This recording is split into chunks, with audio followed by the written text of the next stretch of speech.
Day one of the Snowbank Lake Trail Old Pines Loop, just leaving the parking lot. 7 a.m. May 17th, 2021. It's about 60 degrees, supposed to get up to 80 today, so plan on drinking a lot of water and trying to get up to the first loop of the Old Pines Loop over on the east side of Disappointment Lake. Well, there's my first glimpse of Snowbank Lake, quite a ways off in the distance, and then over on the right is Disappointment Mountain. So sometime tomorrow I should be climbing over that. I've reached the first beaver dam crossing. See, it's marked with a blue ribbon there. Looks like the water's pretty low, which I expected. It's been a dry spring here in northern Minnesota.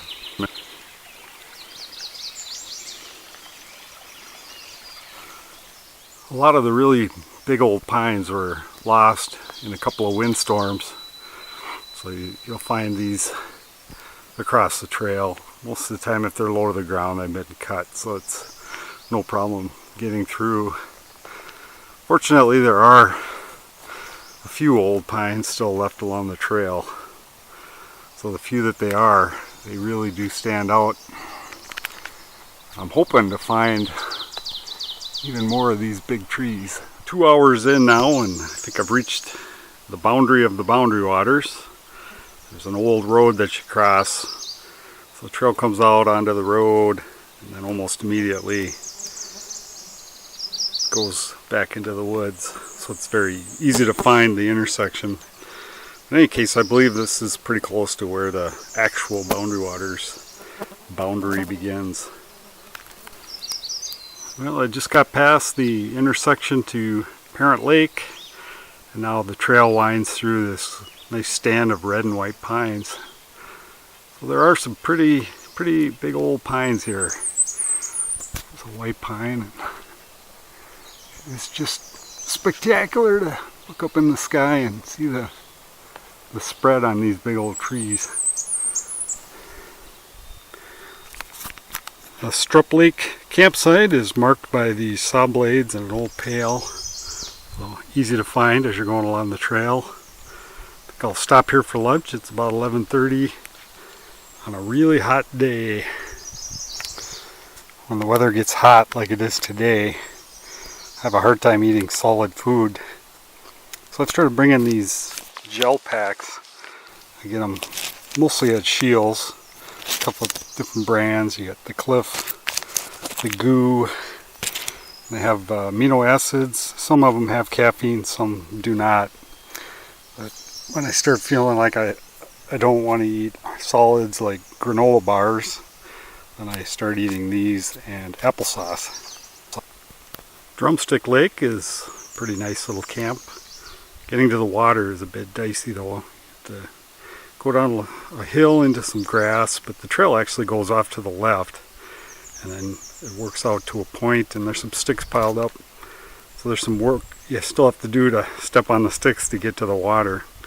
I took a pass. I'll go to the next lake, but it's doable. The site itself is nice and clean, hardly used. There's the fire grate. You could probably put a tent right here next to it. And then there's another spot over in the shade here. There are indeed some remaining old white pines on the Old Pines Loop. All some of the tops have been beaten by storms over the years, but the trees continue to stand. Kind of amazing. Didn't really expect to find this many.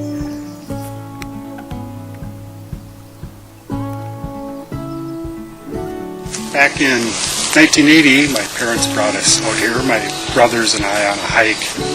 So I do have these vague recollections of coming through this area and seeing the old pines. And after the last couple of big storms, where a lot of the boundary waters was damaged, I was kind of curious if these old pines held up. I had to see that there are a few of these big trees still around.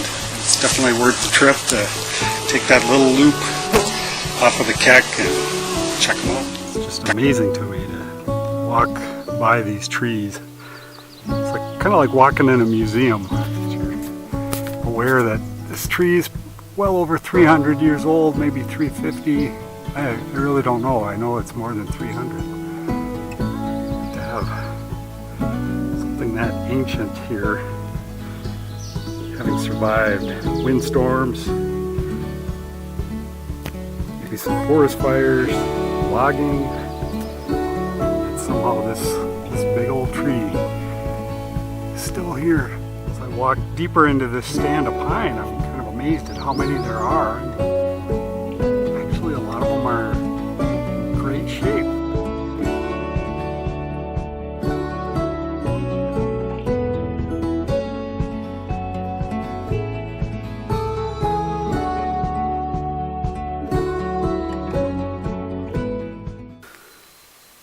Staying on the Medis Lake campsite.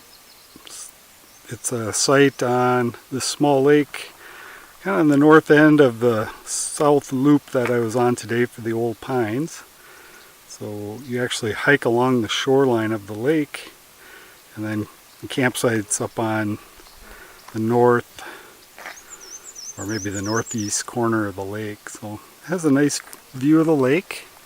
You could probably get 2 tents in here easily, but it is a clean site, meaning not a lot of use, and plenty of room for my little Apex solo tent.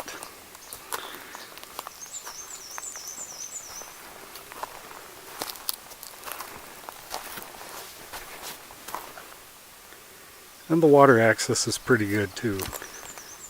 I use a sack with a odor protection bag inside, and when I'm setting up camp I'll just tie it to a tree nearby. And then tonight I will wander off into the woods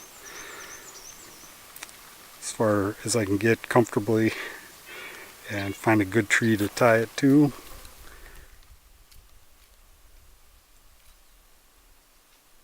Started out at the trailhead this morning on the Snowbank Lake Road. There's a parking lot there. Headed south, went around Pickerel Bay, got a couple of views from there, and past Parent Lake, past Disappointment Lake, stopped for a bite to eat at Drumstick Lake. Then about a mile or so later I connected with the Old Pine Loop, the South Loop, and to my delight, there actually are old pines on the Old Pines Loop, so that was quite enjoyable. And now I've walked around Medis Lake and I'm camped up here on the north side. Supper tonight is Packet Gourmet's pizza margaritas, one of my favorites, especially on a hot day. You put that on a couple of tortillas, roll them up, and so the only dishes you have are a spoon to get the stuff out of the bag. It's got cheese and seasoning, 620 calories.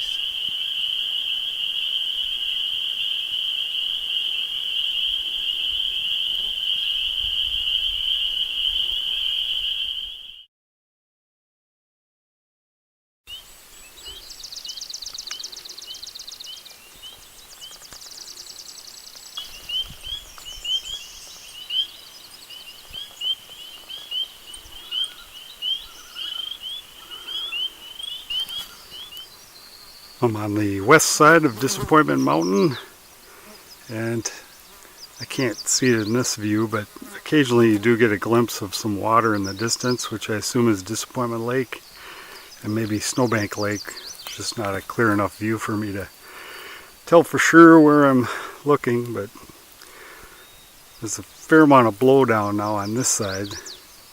On the east side there was actually quite shady and some good growth, but this side there's a lot of blowdown. But the trail is clear and easy to follow.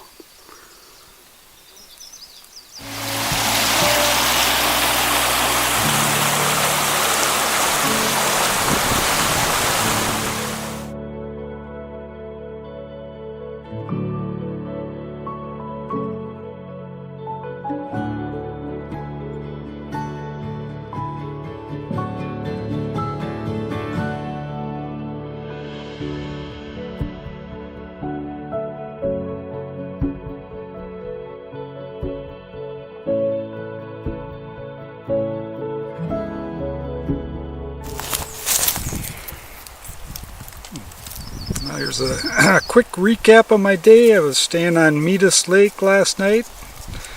I went north to the Disappointment Mountain, which is moderately rugged. Then I went north on the Snowbank Trail, past Ozub Lake, and up into the north end of Snowbank. I was planning on staying at one of these two campsites. I was only able to find one of them, and so I decided to keep going. And so now I've ended up on Grub Lake. Oops, I guess I'm missing here. Ended up on Grub Lake, really small campsite. It's on a little bit of a hill, and the water access is very difficult.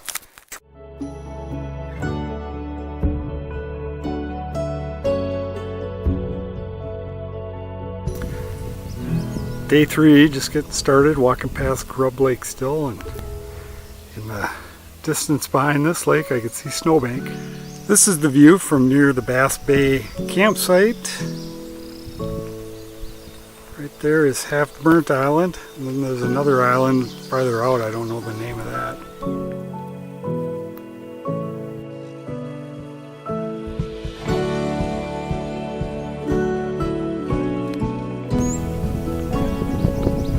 Starting to get to the south side of the lake. You can see Disappointment Mountain off in the distance. I believe I was working my way across that thing yesterday. Just finishing up the trail. It's 12:50, Wednesday, May 19th. So I made pretty good time today. I did get started about 6 in the morning. That is one tough trail, especially when it's warm out. So I would suggest to do this, just make sure it's cooler weather, not getting near the 80s. And also plan for tough water access. The water's there, but you got to work to get to it. So it's good to carry as much as you can. So overall though, the trail's in good condition. Only a couple of times, just for a few seconds, I lost sight of the tread, but for the most part, no problem. Just a lot of ups and downs.